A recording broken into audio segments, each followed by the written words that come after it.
Bonjour, merci d'être là pour cette deuxième journée de réouverture de la Cinémathèque après cette fermeture inopinée d'un mois pour cause de punaises de lit.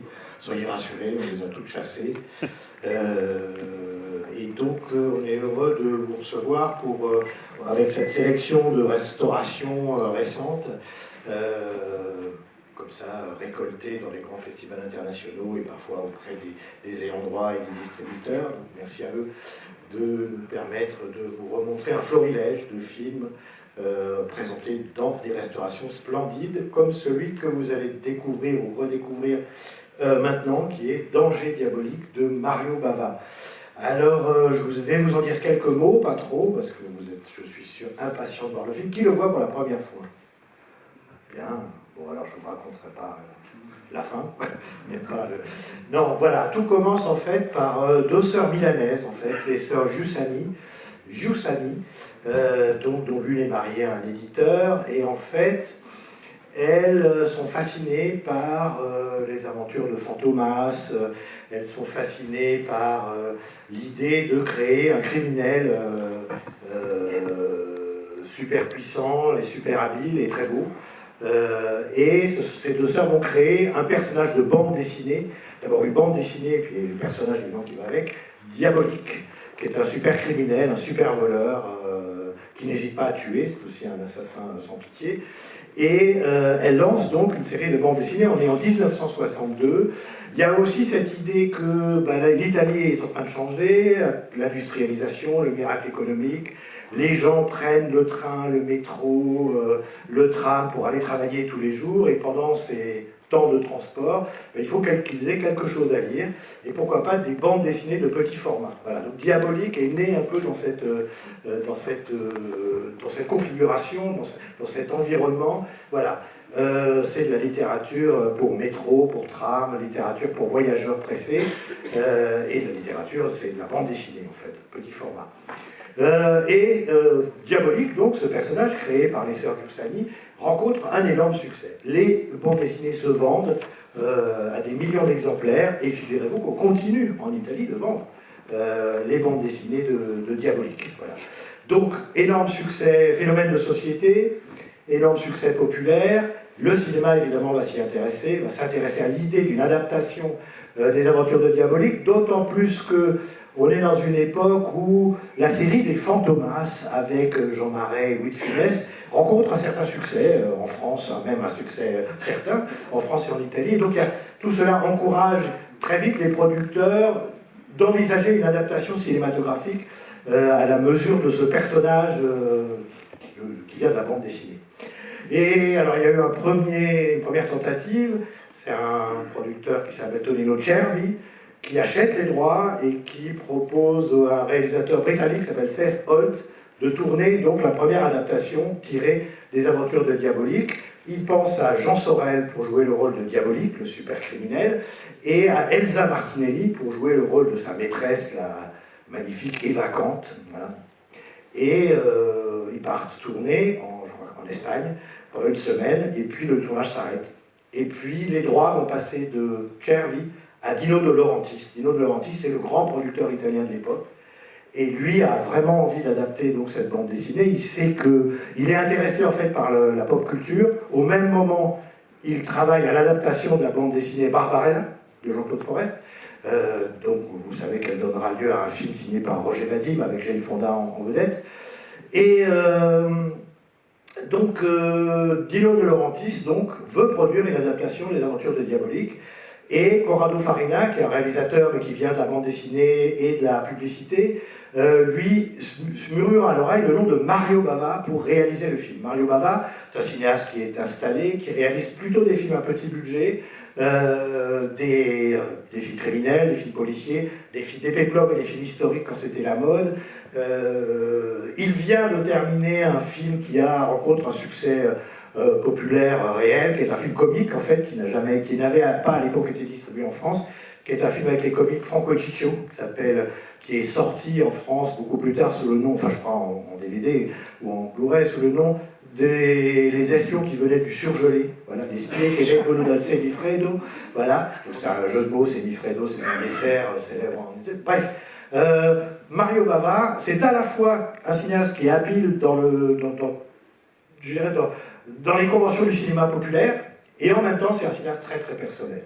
C'est même un artiste perdu dans ce monde de faiseurs en fait, qu'est le cinéma italien du samedi soir, etc. Donc Mario Bava accepte de tourner. Jean Sorel on ne retient plus Jean Sorel pour le rôle principal, mais un acteur américain qui s'appelle John Philip Lowe, voilà, c'est lui qui va jouer le rôle de Diabolique. Et pour jouer le rôle de sa maîtresse vacante, c'est un peu plus compliqué.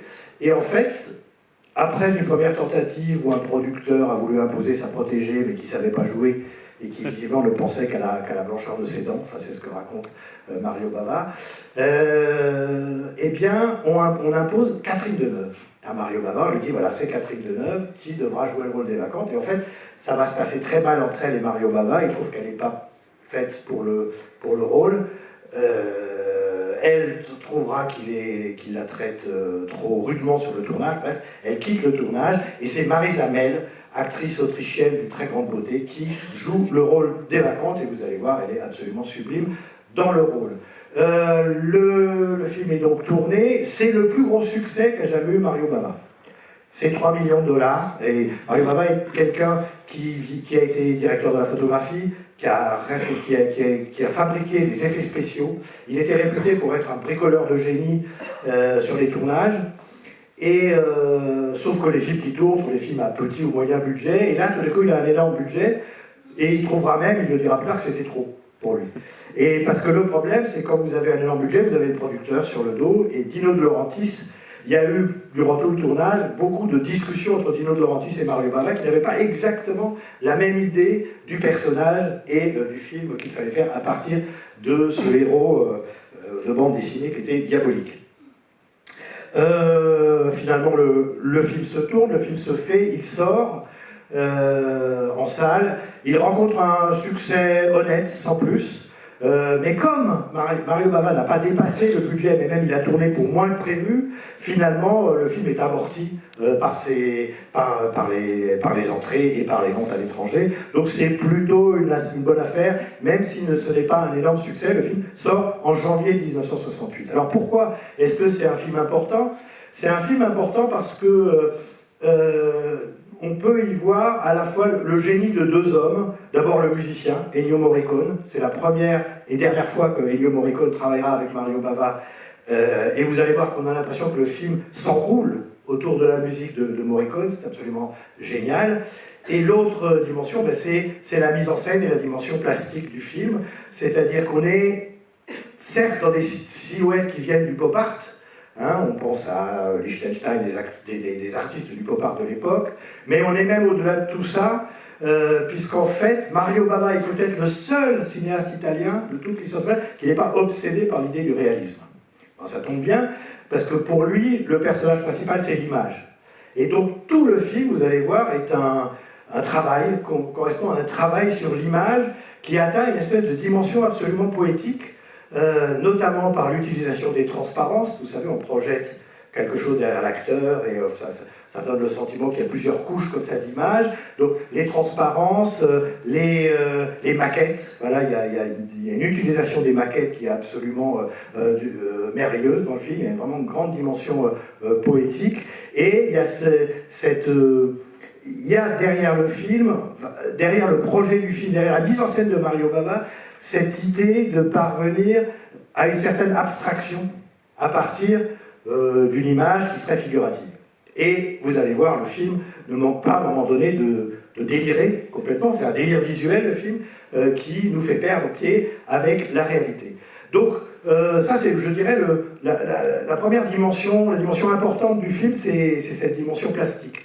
L'autre dimension, c'est la signification, je dirais presque politique du personnage.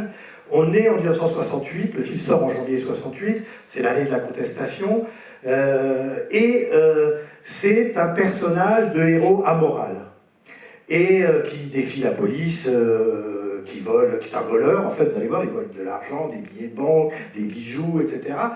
Et il y a un goût en Italie pour la moralité des personnages de cinéma. Ça ne sera pas le seul, même si c'est le plus beau, je trouve, mais il y a beaucoup de personnages dans les films de l'époque qui sont des héros amoraux, des voleurs, des criminels, etc.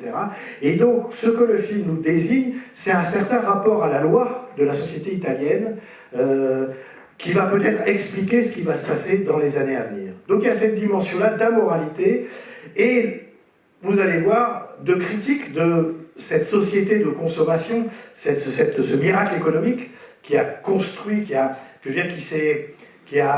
engendré une modernité qui est rentrée un peu à marche forcée dans la société italienne.